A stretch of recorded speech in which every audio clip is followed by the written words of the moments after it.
पृथ्वीवर अनेक वेगवेगळ्या घटना घडत असतात। त्यांचे व्हिडिओ सोशल मीडियावरती प्रचंड व्हायरल होत असतात। सध्या भारतामध्ये अशीच एक घटना बिकानेरमध्ये घडलेली आहे। इथं जमीन रोज थोडी थोडी पृथ्वीच्या भूगर्भामध्ये जात आहे, म्हणजेच तिथे मला मोठा खड्डा पडत जात आहे। काय घटना आहे पहा। चॅनलवरती नवीन असाल तर MM मराठी न्यूजला जरूर सबस्क्राइब करा। सोशल मीडियावरती बिकानेरमधले व्हिडिओ प्रचंड प्रमाणात व्हायरल होत आहे। जवळपास 1 एकर जमीन रोज थोडी थोडी पृथ्वीच्या भूगर्भात जात आहे। असं का होत आहे याचं कारण अद्याप स्पष्ट झालेलं नाही, परंतु इथे सर्वे चालू आहे। बिकानेर भागामध्ये एक दिवशी काय झालं, अचानक जमीन थोडीशी खचली गेली।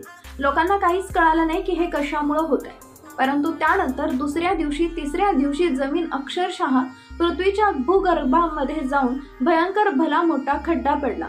जवळपास 100 फुटापर्यंत खड्डा गेलेला आणि तो पडतच जात आहे, असं तुम्हाला व्हिडिओच्या मार्फत सुद्धा दिसत आहे। आता असं का होतंय याचं पूर्णपणे चालू आहे सर्वे। जर तुम्ही पृथ्वीचा समतोल बिघडवण्याचा प्रयत्न केला तर अक्षरशः तुमचा सर्वनाश होईल, अशा कमेंट्स बऱ्याच लोकांनी केलेल्या आहेत। त्यामुळे पृथ्वीची काळजी आपण घेतली पाहिजे। भरपूर प्रमाणात झाडं आपण सुद्धा लावली गेली पाहिजे। आता इथं खड्डा का पडत आहे हे अद्याप कळू शकला नाही।